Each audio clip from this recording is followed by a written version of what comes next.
in high definition, where news comes first. This is WECT's Carolina in the Morning.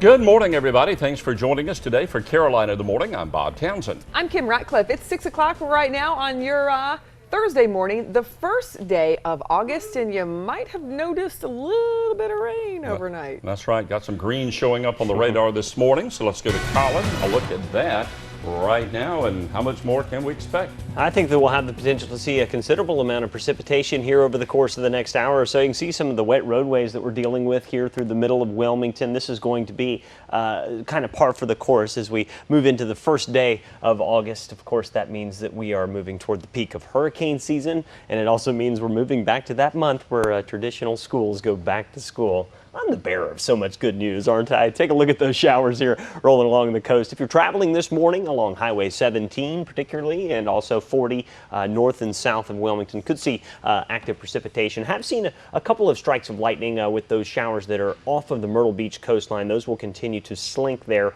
toward the Brunswick County coast as we move through the next half hour or so. So if you're in places like Little River, let's say, you'll likely see some of these showers move through. No severe weather, but there you can kind of get an idea of how quickly these will be moving your direction. Another hour or so before another round of showers for Wilmington, Town Creek in about the next hour and 15 minutes or so. So we'll keep you apprised of all of the weather that's happening here. And as we move into the late afternoon hours, it looks like, dare I say it, we'll see some clearing. A few breaks in the shower activity could mean lead us to some drier weather for the weekend as well. Break down the details of that coming up in just a few. All right, thanks, Colin. Some more good news for you. You have from 12:01 Friday morning, so right after midnight tonight, through Sunday at midnight to load up on all the items you want, free of any sales taxes. Of course, we're talking about the annual back-to-school sales tax-free weekend here in North Carolina. Carolina in the Morning's Lindsay Curtin over at one of the stores over on Oleander Drive, where you can get some stuff. Do it this weekend, right, Lindsay? Because this is the final sales tax weekend decided by the legislature, correct? That is right, Bob. Yes, Governor Pat McCrory just signed a major tax reform into law. So, of course, this is the last tax-free weekend happening in North Carolina. But enough about the bad news. Let's get to the good news. All weekend long, you're going to have the chance to get items that you purchase for yourself, for your family, tax-free. It's an opportunity for the past decade, really, for teachers, students, parents to get items tax-free and get geared up for school. And pretty much everything applies with this tax-free holiday. Here at Omega Sports on Oleander, they actually do about 10 times their normal sales during this weekend. And really, everything is included pretty much. We got the good old sports bras here if you need that for exercise. I mean, from sports equipment to clothing, we have bathing suits, we have goggles. I mean, really everything you can imagine that you might need to gear up for the school year. We have flip-flops, shoes, clothing, I mean, bags, backpacks, computers, anything you can really imagine will be tax-free. And like you said, Kim, it's happening from 12:01 a.m. Friday to 11:59 p.m. Sunday. And we actually have some details for you from the North Carolina Department of Revenue website. A few details for you: $100 per clothing item or less. That will apply $50 per item or less for sports equipment or recreational equipment. And then we have $3,500 per item or less when it comes to computers. And then we also have some details for you as far as school supplies and that kind of thing is concerned. And this is a lot for you to take in at one time, just from one screen we're showing you. So we're sure to get this story on our website for you, WECT.com. It's up there for you, as well as a link to the North Carolina Department of Revenue website. You're not going to have to search through a bunch of different websites. That link will take you right to the full list of all the items included in this weekend's tax-free weekend. Reporting live Wilmington, I'm Lindsay Curtin. Back to you. All right, thanks, Lindsay. Well, this morning we're hearing from the father of a man killed in a motorcycle accident. Police say Lindsay Aaron Mathis was driving a moped when he collided with a truck on Sunday morning. Investigators say Mathis was wearing a helmet, but it was not properly secured and came off during the crash. Lindsay's father says his son's death is a tragedy, but he hopes it helps save another family from grieving. To think that one of his organs might prevent another parent from feeling what I feel right now is something to hang on to. It's something that gives me a little bit of peace about the whole situation. And Aaron's father says he doesn't blame the driver of the truck, but believes everyone needs to be on the lookout for motorcyclists. Meanwhile, 67 people still in the hospital this morning after last week's big train derailment in Spain. A memorial service was held yesterday for the 79 people that were killed in the accident. The memorial in a cemetery marked a week since the disaster took place.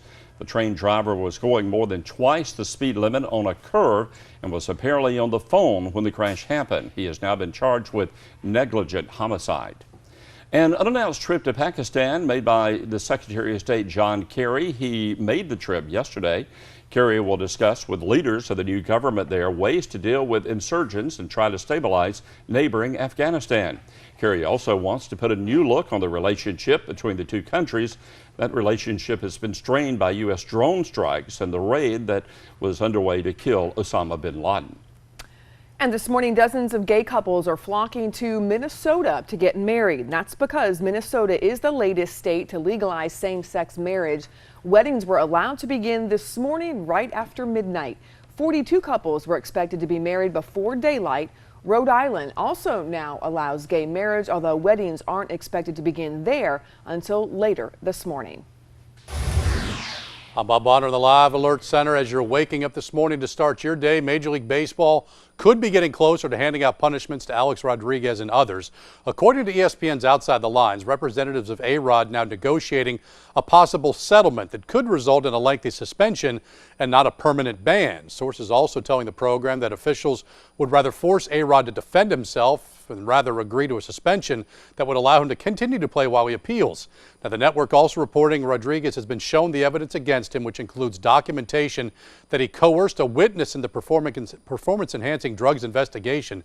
Most other players are expected to accept a 50-game suspension. That's the standard punishment for a first PED violation, and there is not an appeal process. Now back inside to the studio, guys. Yeah, big news there in New York. Officials in Argentina this morning investigating after a massive fire swept across an ecological reserve in Buenos Aires. The city's mayor saying there are suspicions that blaze had been intentionally set. At least 8 fire crews were battling the flames, which jumped more than 30 feet up into the air. No injuries have been reported so far. Still not clear, though, just how much of the park is burned or how that fire actually got started. A nurse in Australia will spend life behind bars for setting fires that killed 11 residents at a nursing home there. Roger Dean set 2 fires that engulfed the nursing home in a Sydney suburb in November of 2011. He pled guilty in May to 11 counts of murder and 8 counts of grievous bodily harm. Police say the Dean started the fires after finding out he was under investigation for stealing more than 200 prescription pills from the home. The fire was an apparent move to destroy evidence in that case. This morning, country singer Randy Travis is out of the hospital and in the care of a physical therapy facility. Travis had been receiving treatment at a hospital in Texas after being admitted with congestive heart failure. He then later suffered a stroke while at the hospital. Travis developed the heart failure due to a viral illness. All right, taking a look at the digital Doppler radar. Here we are at 6:08 in the morning, 73 degrees. We are on our third stadium of the morning, the Forrest Ray Lewis Memorial Athletic Complex. Colin, why are you showing football stadiums? It's August. That means high school football practice is getting underway at many of the area high schools today. And it looks like if you have one of those early morning practices, about half the schools are starting this morning, about half the schools are starting this afternoon. But it looks like, at least for almost everyone, cooler than normal conditions will apply throughout the day. Could be a little moist out there for that first day, so just dress accordingly. Same is true if you're headed out for a morning run. You'll be dodging the raindrops and may have to dodge a few through the late afternoon hours as isolated showers will start to pick up. But the good news is things are going to start to dry up as we head through the evening hours tonight into tomorrow. You can see this mass of red and yellow and orange and green here moving out over the Pamlico Sound back through southeastern North Carolina, the Cape Fear and Little Petey region. Notice those showers as they pull away from the coast. There will be lingering isolated showers throughout the day, and then as we add peak heating of the day between the hours of 2 and 6 p.m., we'll see a few more showers start to fire as well. You'll notice that there is some heavier convection down here near Myrtle Beach. This will probably probably just clip the southern edge of the Brunswick County coastline. You can pick out the flow here. So we're talking about a half hour or so before this moves into Little River, and then maybe an hour before this moves into Monkey Junction, perhaps causing some slowdowns for your morning commute. But back behind this to the west, Charlotte, back down into Columbia, Spartanburg, all of this clear, void of shower activity. Those clearer conditions are going to be moving toward us as we move throughout the day today into tomorrow. Things looking much better, only a 30% chance of precipitation on Friday. Well, good morning, everyone. There are no wrecks to report right now in our area on the roads, but wet roads will greet you this morning, and that's what you need to be prepared for if you're about to head out to work right now. So let's go ahead and take a live look for you here. We're looking at Market Street and Princess Place Drive and you can just see the glare from the headlights that it is a slippery one today. It was pouring earlier, and you can kind of see in the lights that little bit of raindrops right here. So be sure you leave in plenty of time so you don't feel like you have to rush to work today, and watch out for ponding on the roads. That's going to be an issue this morning for you and may slow you down, so just be sure you are cautious and alert if you are heading out this morning to work. We also want to warn you that drivers can expect some delays on Park Avenue today. Now you can expect some lane closures on Park Avenue from Hawthorne Drive to Hinton Avenue here. It's this long stretch for you right now. Crews are repaving Park Avenue as part of the 5-year improvement project, so expect delays from 7 in the morning until 6 tonight this week. So be sure you expect some delays if you are traveling on Hinton Avenue and trying to get on Park Avenue this week from 6 until 6 tonight. And that's a look at your First Alert traffic. First Alert Traffic is sponsored by Andrews Mortuary and Crematory. From simple cremation to traditional burial services, the Andrews family has proudly served the Wilmington community since 1850. Now, with the WECT mobile app, you'll never be without WECT News. From WECT.com to text and email alerts for breaking news and weather. WECT News. It's all right here in the palm of your hand. Sponsored by your Honda dealer of the Carolinas. See what all the buzz is about during the Honda Summer Clearance event going on now.